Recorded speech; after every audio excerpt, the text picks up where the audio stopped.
ప్రజాశక్తిలో ఒక ఆర్టికల్ వచ్చింది ఈరోజు. బాలకృష్ణ వ్యాఖ్యలపై గుంబనంగా కూటమి నేతలు.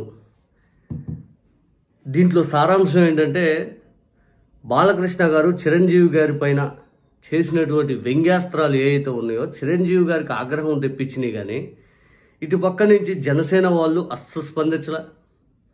ఇక తెలుగుదేశం పార్టీ శ్రేణులు అస్సలు దీని గురించి ఈ టాపిక్కే మాట్లాడాల, మాకు సంబంధం లేనట్టున్నారు. ఆ తర్వాత కామినేని శ్రీనివాసరావు గారు మాట్లాడిన దాన్ని ఎవరు కూడా తప్పట్ల. అంటే ఈ ఇష్యూను పూర్తి స్థాయిలో ఇంతతో సైలెంట్ చేసేసి తర్వాత ఎప్పుడైనా వచ్చినప్పుడు మాట్లాడదాంలా అనే ధోరణిలో ఉన్నారు. అంటే కప్పెట్టేద్దామని ఒక రకంగా చెప్పాలంటే. ఇప్పుడు అసలు ఏం జరిగింది ఏంటి అని చెప్పి దీని మీద కూలంకుషంగా ప్రజాశక్తి వాళ్ళు రాసింది ఏంటంటే, పవన్ కళ్యాణ్ గారు ఏఎం రత్నం గారిని ఎఫ్డీసీ చైర్మన్గా నియమించాలని చెప్పి ముఖ్యమంత్రి చంద్రబాబు నాయుడు గారు ప్రతిపాదన చేశారు. స్వయంగా పవన్ కళ్యాణ్ గారు ఏఎం రత్నం గారికి ఇవ్వాలి అని చెప్పి ఆ హరిహర వీరమల్లు సినిమా ఫంక్షన్లో ప్రకటించడం జరిగింది. ఇంతకంటే గొప్ప వాళ్ళకి ఎవరికైనా చేయగలుగుతాను, ఈయనకే చేస్తాను, ఈయన సినిమా లవరు అని చెప్పి ఏదో చెప్పాడు, మన నమ్మకస్తుడు అని. అంతిమంగా అందరూ కూడా ఎఫ్డీసీ చైర్మన్ అనేది ఏఎం రత్నం గారికి రావచ్చు అని భావించారు. ఈలోపే బాలకృష్ణ గారు చంద్రబాబు నాయుడు గారికి ఇంకొక ప్రతిపాదన చేశారు. డిఎల్ నారాయణ గారికి ఇవ్వాలి ఎఫ్డీసీ చైర్మన్గా అని చెప్పి బాలకృష్ణ గారు ప్రతిపాదన చేశారు.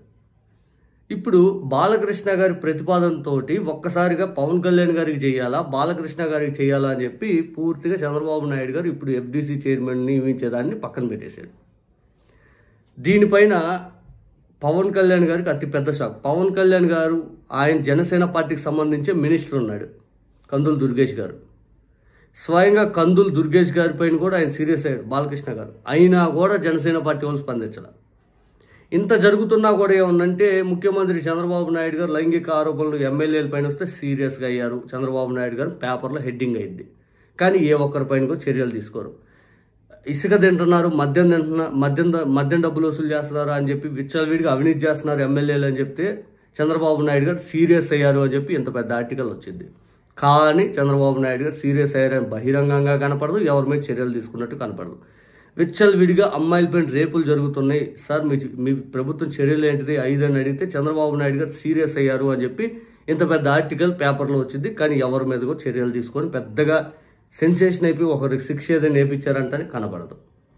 ఇక చంద్రబాబు నాయుడు గారు బాలకృష్ణ గారి వ్యాఖ్యలో, లేకపోతే ఎమ్మెల్యే కామినేని శ్రీనివాస్ గారి వ్యాఖ్యలో, లేకపోతే ఈ మధ్య బోండా ఉమ్మ గారి ఇష్యూ, లేకపోతే ఈ ఎవరైతే ఎమ్మెల్యేలు వీళ్ళందరూ ఇష్యూలు ఏమైనా ఉంటే చంద్రబాబు నాయుడు గారు సీరియస్ అని చెప్పి ఈరోజు ఇంత పెద్ద ఆర్టికల్ వేశారు. కానీ రియాలిటీలోకి వెళ్తే ఏ ఒక్కరిపైన చర్యలు ఉండవు. ఇప్పుడు నేను చెప్పినట్లు ఏ ఒక్కరిపైన కూడా చర్యలు ఉండవు. ఏమన్నంటే సీరియస్ చంద్రబాబు నాయుడు గారు సీరియస్ అంతేగాని ఏ ఒక్కరిపైన కానీ ఈ ప్రభుత్వం చర్యలు తీసుకున్న దాఖలాల్లో కనపడదు కూడా ఆ దిశగా.